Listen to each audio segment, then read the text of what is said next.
Today I'll be discussing an allegory, a story from Plato, a Greek philosopher. He studied under Socrates or Socrates, that's what it is. However you want to pronounce his name. This story has a lot of symbols in it and metaphors. So bear with me. I'll try to explain it the best I can and interpret it in ways I know how. But it's one of those stories that it's kind of up to you, really, to pick it apart and look at it in multiple directions. But I will feed you some of it directly, if you'll let me. Okay. So, the story of Plato's cave, it starts with there are prisoners in a cave, and they're chained up against the wall, and they're oriented to where they're facing another wall, and they can't look away from the wall. They are stuck facing one direction, looking at this cave wall. And this cave wall, it's illuminated, and they're shadow puppets and shadow figures and shadow objects crossing the cave wall. They see shadows going by and figures of objects that are real, or what they think is real, but they're really just a derivative of something, you know? They're just a shadow of something that does exist, or what they think exists, but it's really just an image of an image. Okay, so this prisoner, he gets let loose one day, and his chains break, and either he was let loose by something, or he broke out of his chains. So now he's free to look in any direction he pleases. He doesn't have to look right at the cave wall at all times. So he looks behind him, and he sees a fire, and that fire is shining onto an image, casting the shadow. So he's not even looking at tangible reality when he looks behind him. He's still in the cave. He's looking at the images that are being held up to the fire and cast onto the cave. So he's aware of the image, but he mistakes the image as reality, that's all there is, you know. So, and then he looks at the fire, and he stands by the fire for a second, but then he notices a light behind him, behind the fire. He walks towards the light, and the light grows and grows. Eventually he gets at the point of the light, and he walks out of the cave. Ooh, and the sun is beating down hard, baby. The sun is shining on him. The sun is shining hard that day. It's a sunny day. And he walks out and he goes, ah! You know, he's never experienced the sun before. He gets a sunburn. Or he doesn't want to get a sunburn, so he runs back in the cave. He gets scared. That's one of the prisoners. The second prisoner, he gets loose, looks at the fire, makes the same observation the first one does. He sees the light, the sunlight beaming through the cave wall. He walks towards it, and then he makes it outside. He's hurt by the sun, but it hurts. These prisoners aren't used to the sunlight, so it hurts. So what does he do? He finds the nearest tree. So he runs to the nearest tree and he hides in the shade. He never leaves the shade. Sure, he feels the grass under his feet in the shade. He's comfortable in the shade. He feels like he has no reason to move out the shadow. And you know what? He may be right. He's living a good life in the shadow, but there's something there that he's not missing all the way, or he doesn't have, but he feels like he should have. And every now and then when he's sitting in the shadow, there's some sunlight will peek through the branches at him. Not anything to hurt him, but he'll get tastes here and there. Anyway, that's the story of the second prisoner. Third prisoner, he gets let loose, and he makes it out of the key. He looks behind him, he sees the images, he looks at the fire, he walks out of the cave. Ooh, and the sun hurts. He gets outside and the sun is boiling. So he finds a tree like the second prisoner. But the third prisoner realizes that the shade isn't his home. The shade isn't always going to be there. And so what does he do? He sits in the shade, he gathers himself, then he takes a step outside again. He starts getting himself accompanied with the sunlight. It hurts at first, he gets a sunburn or two, but his skin gets more melanin in it. He starts getting tanner, starts getting adjusted to the sun. And as he gets adjusted to the sun, he can walk around and look at how beautiful nature is around him. And he understands the beauty that is around him. He's not confined to the shadow. So these stories of these three prisoners, they represent something crucial about people.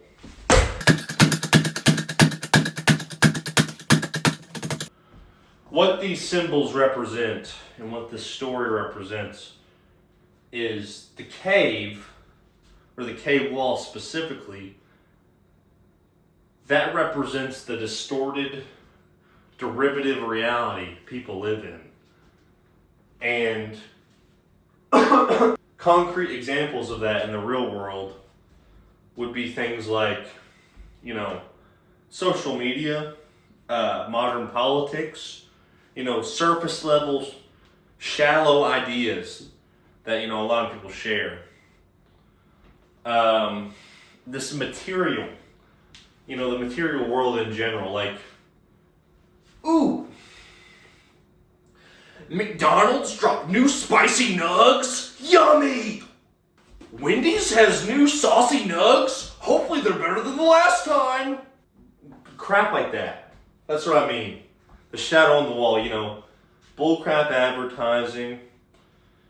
Things that obviously things you spend your money on that don't matter, like that isn't food and water or a bed or shelter. Basics. So, what does the fire behind it represent? I would see the fire represents like dogma, authority, earthly authority, social norms. Oh, this is trendy. Like, the reason why, it's like things that get the shadows moving.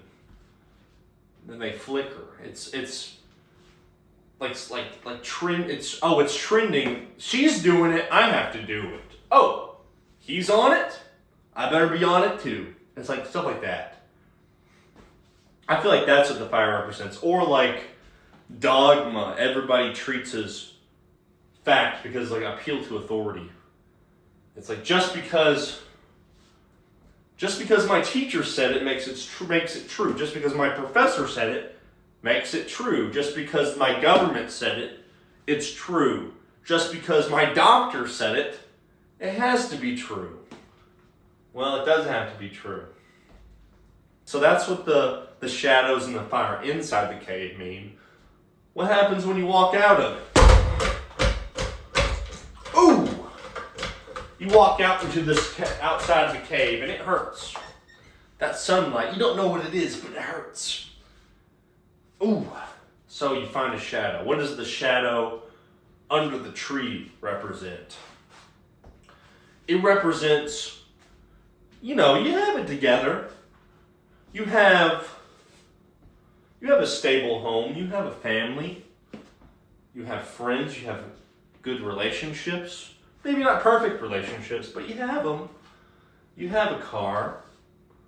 You have, things. You have a good life. You have a nice, comfy life. You don't need anything else. But there's something there that you don't have. You just can't put your finger on it. Every now and then you'll be in your car. You'll be driving on the highway and you'll just get a moment of bliss. You'll just get a moment of peace. Then it fades away. What? Where did it go? That represents the sunlight flickering through the trees onto your shadow world. You get a taste of it sometimes in between the limbs of the trees, but you don't get the full drink of that sunny D. And it also could represent, the understanding of the material world, like the understanding of mathematics, physics, chemistry, quantum mechanics, geometry, sacred geometry, trigonometry. It could be uncovering the code and the algorithm of rooted reality. That could be what the shadow represents as well. And I think that's what Plato really intended it to be. It's really that you're asking the how, what, and when about things, but you're not really asking the why yet. It's like the people who treat science as a religion, or treat science or put science as God. It's like the worship of the discovery of the laws of of reality. But I digress. So, okay, we know the story. The first prisoner, he was too scared of the sunlight, and he found comfort in the cave, and he ran back. He saw what was outside, and he thought that it was too much to handle. I don't believe it. I'm not buying it. And he sees that the comforts of the cave and the flickering of the firelight and the whimsy of the shadows is all he needs, or all he thinks he needs. And I feel like that's where a lot of people are. A lot of people live like that. And then, we know the story of the second prisoner. He has a comfortable life. He goes to church. He has a family. He has everything going for him, but he's not fulfilled. Something is missing. Then you have the third prisoner. The third prisoner, he gets accustomed to the sunlight. He doesn't look up directly at the sun. He'll take a glance every now and then. His retinas will burn, but he won't stare at it yet. But he'll bask in the sunlight, and he'll ponder what the sun can give him. And he lays out in the sun and basks. Okay, what does the sun represent? The sun represents a higher truth, an ultimate truth, a God-tier truth, or obviously just represents God itself. And he sees the sun shining on all the beauty of nature, and shining on all the trees and the animals around him. And he realizes that this object illuminating the world is what brings life to all of it. This brings life to me. It brings life to the man in the cave. It brings life to the man in the shadow. It brings life to all. And if you sit with the one that gives you life, you feel rejuvenated and reborn and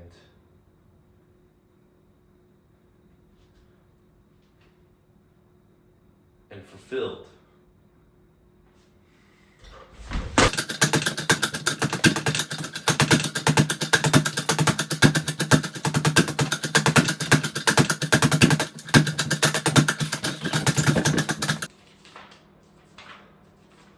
So, I'd like to end this video with the Word of God.